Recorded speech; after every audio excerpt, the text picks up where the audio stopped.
Greetings everyone, welcome back to my channel story time. इस channel पर daily मैं आपसे मिलती हूँ मोटिवेशनल स्टोरी के साथ। आई होप आपको मेरी स्टोरी अच्छी लगती होगी। आज भी आपसे मिली हूँ एक नई मोटिवेशनल इंटरेस्टिंग स्टोरी के साथ, जिसका टाइटल है हर दिन को महत्वपूर्ण समझें। ये ना सोचें कि इस काम को मैं कल कर लूँगी, आज नहीं, अगले दिन, अगले महीने, अगले हफ्ते, ऐसा नहीं। तो हमें हर दिन को इम्पोर्टेंस दे के चलना चाहिए और अपने काम को टाइम के अकॉर्डिंगली ही करना चाहिए। चलिए शुरू करते हैं। बहुत समय पहले की बात है, एक बार एक लड़का अमीर बनना चाहता है। तो वो अपने टीचर को बोलता है कि मुझे कोई ऐसा काम बताइए जिसको करने से मैं अमीर बन जाऊं। तो गुरुजी उसको बोलते हैं, अच्छा तुम अमीर बनना चाहते हो, चलो मैं तुम्हें एक काम बताता हूँ। तो गुरुजी उसको एक जगह पर लेकर जाते हैं जहाँ बहुत सारे कंकड़ पड़े होते हैं। और गुरुजी कहते हैं, इन सारे कंकड़ों में से एक ऐसी कंकड़ है जो सोने की है। उस कंकड़ का यूज कर कर तुम किसी भी चीज को सोने में बदल सकते हो। तो उन्होंने कहा, उस लड़के ने कहा, चलो ठीक है, मैं उस कंकड़ को ढूंढूंगा, आप बताओ मुझे करना क्या है। तो गुरुजी उसको बोलते हैं, तुम्हें इन कंकड़ों में से उस कंकड़ को छांटना है और वो कंकड़ थोड़ी गर्म होगी। जब तुम उसे टच करोगे, फील करोगे, अपने हाथ में लोगे, तो वो अन्य कंकड़ों से थोड़ी अलग होगी और गर्म होगी। तो लड़का डेली ऐसा करता है, रोज एक एक कंकड़ हाथ में लेता है, 2-3 सेकंड उसको अपने हाथ में रखता है और समुद्र में फेंकता रहता है, ताकि जो कंकड़ बचे उसको पता चल जाए बाकी जो कंकड़ बचे उसमें से सोने की कंकड़ कौन सी है। इस काम को करने में वो रोज घंटे, महीने लगाता रहता है। ऐसा करते करते उसको कई महीने बीत जाते हैं।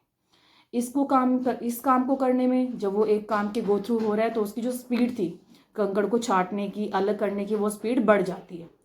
हाथ में कंकड़ लेता है, बिना कि उसको परखे फटाक से उठाता है और समुद्र में फेंक देता है। और ऐसा उसकी हैबिट में आ जाता है ऑटोमेटिकली। वो जल्दी जल्दी कंकड़ उठाता है, ऐसे करता है और फेंक देता है।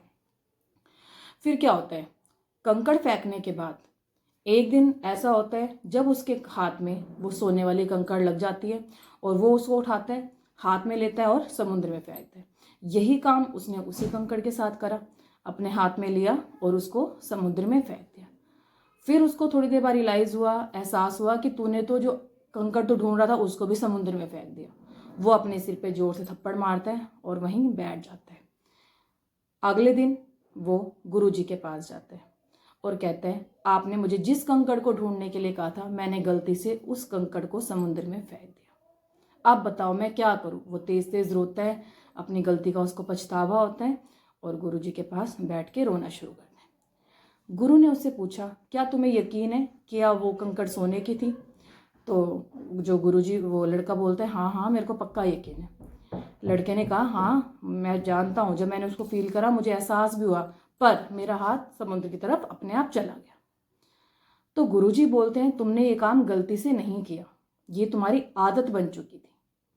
तुम कंकड़ों को छांटना, जो तुम एक काम को कई दिनों से, महीनों से, घंटों कर रहे हो, तो वो तुम्हारी हैबिट में आ गया। जैसे ही तुम्हें वो कंकड़ मिला, तुमने अन्य कंकड़ों की तरह उसे भी पानी में फेंक दिया। तो ये तुम्हारी गलती नहीं है, तुम्हारी आदत है।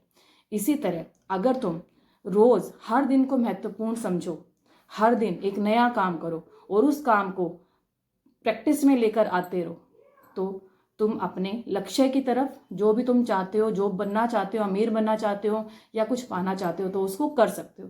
अगर तुम अपने काम को टालते रहोगे कि आज नहीं, चलो फिर इसको फिर करेंगे, अभी नहीं, तुम सोचते हो बैठे बैठे ही बिना कुछ करे तुम जिस चीज को पाना चाहते हो उसको पालो, तो ऐसा कभी नहीं होगा। समय हमें दोबारा मौका नहीं देता है, इसीलिए हमें हर दिन को, समय को, काम को महत्वपूर्णता देनी चाहिए और उसे उसी समय करना चाहिए।